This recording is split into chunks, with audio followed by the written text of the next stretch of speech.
Hi, this is John Fuhrman with the Dealer Resource Group. How many times have you been in a situation where you made a rash decision that it would be cheaper to do it yourself, or do it in-house, if you will? You know, one of the things I learned a long time ago is that you need to put a value on everything. That way you can determine, is it actually less expensive to bring an outsider in, because by doing that you allow yourself or your people to do something else that's going to generate revenue? Or is it in fact cheaper to do it yourself? Now, since we're a hiring company, let's talk about hiring.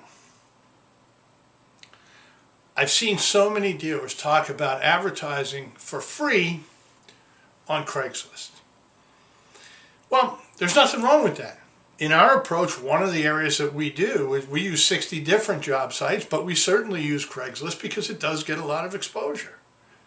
And until something better comes along, we'll use it as well. But do yourself a favor. Go on Craigslist in your local area. Look in the sales jobs and look at all the ads looking for automotive salespeople. As you're looking at them, I want you to ask yourself two questions. One, would you run an ad like that to attract customers into your showroom? And two, is that dealership selling themselves better than you are? Both questions are very important.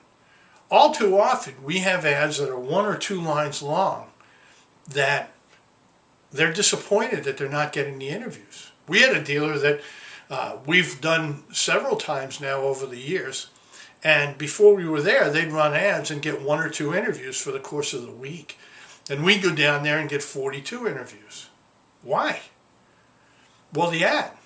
You know, our focus when we do an ad is we do 3 things. One, we sell the customer, the potential candidate, on the career in the auto industry. Then we sell them on the career opportunity at the dealership we're representing. And then third, we tell them what we're going to provide them if they're accepted into the job. So we do a lot of selling. Why? Because we want to bring in the best talent. Don't you as a dealer. That aside though, let's take a look at the interviews. Let's say that you did run a successful ad and you had scheduled, well, maybe not the 45 or 50 that we generally get, but let's just say 10 in the course of a day, and you're going to run it for 2 days.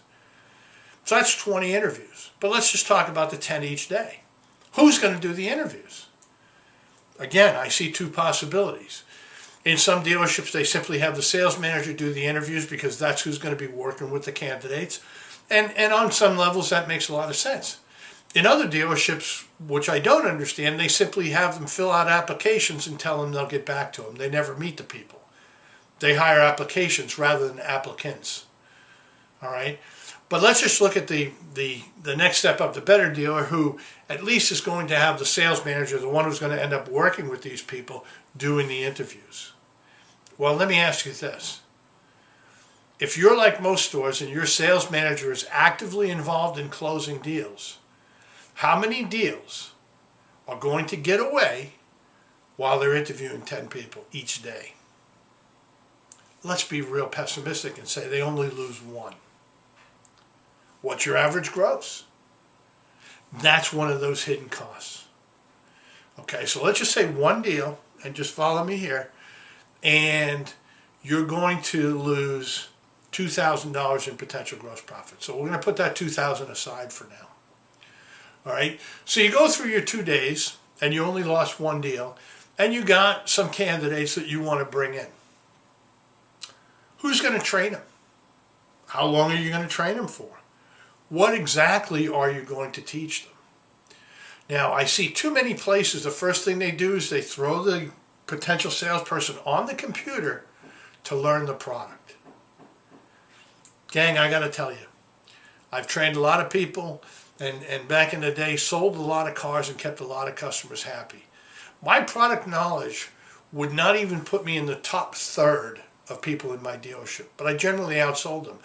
And the reason was I could always get product information somewhere within the walls of my showroom. But how I dealt with the customers is what won them over, or lost them if I didn't do such a good job. So I think that if you're going to train them in-house, you should spend a lot of time on customer interaction.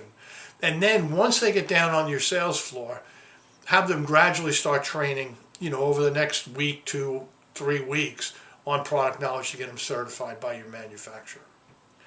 But let's just say that we've got the training agenda down pat. Who's going to train them? Now again, do you have a training manager? And if you're a dealership that's big enough to do that, this is going to be old hat for you. All right, you have somebody dedicated to do it. Probably wouldn't even engage a company like the Dealer Resource Group. But if you're doing it in-house, then generally the person who's going to work the deals should be doing the training. Whoa. That means your sales manager, again, is going to be off the floor for 3 days. Or actually worse, he's going to begin training, and every time one of your salespeople has a deal, they're going to run up, interrupt him. He's going to leave the meeting, leaving your new people alone, which can create a negative impression while he goes and works a deal. But now flip the coin. Let's just say that he doesn't do that. Your salespeople, the people that have been with you, and quite frankly have earned the right to have everyone that they can help them make a deal, are left holding the bag. So would it be safe to say that if you're going to train your salespeople, your new salespeople, for 3 days, that you could lose 3 more deals, a deal a day?